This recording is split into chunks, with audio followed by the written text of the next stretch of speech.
Hello po mga kababayan. Biglang lumitaw si Bato de la Rosa sa Senado mga kababayan. Sabi duguan daw at galit si Senator Bato. Duguan kasi hinarang daw siya na hindi mapapasukin sa Senado mga kababayan sa session hall. Ayan o, panoorin natin. Galit na galit o. Ayan o. Kung ikaw ang senador, sir, ako ang senador lang. Pagpapakamatay ako para hindi ka magalaw dito sa sitwasyon na ito. Nagwawala.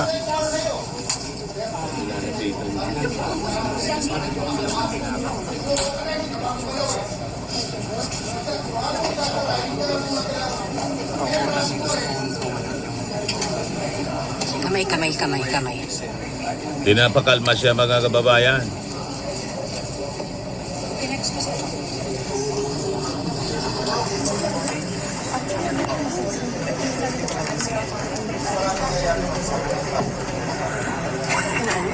Sir, kamusta kayo? Ito, duguan. Sir, bakit po? Bakit, Duguan sir? daw yung kamay niya. Sir, anong sabi ng NBI? Bakit sir? Inarang daw siya. What was the... Ano gusto nila?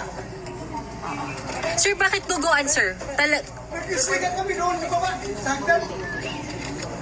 Ilang NBI personnel yun, sir?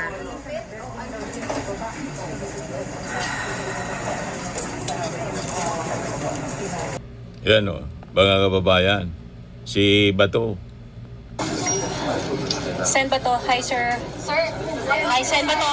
Hi sir, kamusta? Sir, kamusta? Ang klaseng gobyerno. Ha?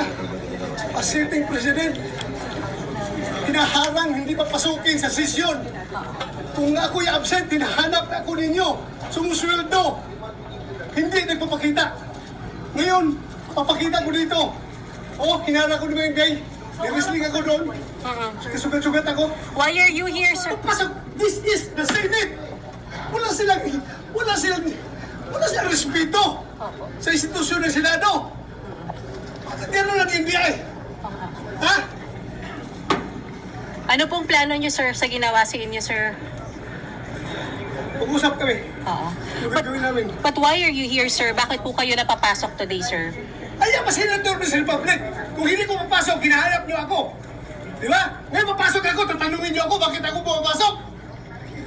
Pati, sir, may kinalaman sa pag-sir para makabuo ng numbers po. Lahat yan, trabaho ng senador. So, tingnan natin kung ano ang development, kung totoo yung sinasabi ni Bato. Kasi alam naman po ninyo, isang DDA si Bato, baka parte ito sa drama ang mga kababayan, di ba? So, yun po ang maiksi, mga kababayan, na senaryo, nagkadrama, mga kababayan sa Senado ngayon.